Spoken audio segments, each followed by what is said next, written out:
तर याच अयोध्या नगरीतनं उद्या सुद्धा जेव्हा धर्मध्वज फडकावला जाईल त्याची दृश्य म्हणा, तयारी म्हणा आणि त्या कार्यक्रमाची वित्तम बातमी अर्थातच एबीपी माझाच्या प्रेक्षकांना थेट एबीपी माझावरती बघता येणार आहे।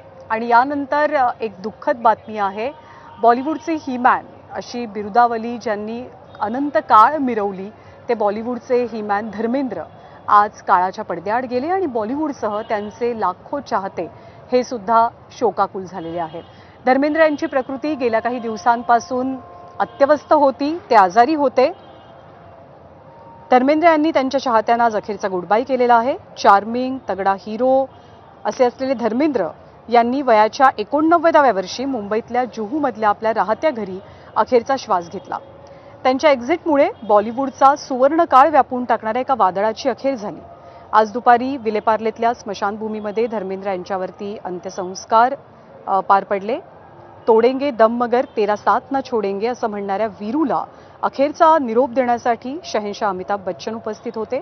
सोबतच शाहरुख खान, सलमान खान, आमिर खान, अक्षय कुमार, संजय दत्त, गोविंदा, सायरा बानो, रणवीर, दीपिका यांनी सुद्धा धर्मेंद्र यांचं अखेरचं दर्शन घेतलं। 70 आणि 80चं दशक गाजवणाऱ्या महान कलाकाराला केवळ घरची मंडळी आणि मोजक्या सेलिब्रिटींच्या उपस्थितीत साध्या पद्धतीनं अखेरचा निरोप दिला गेला।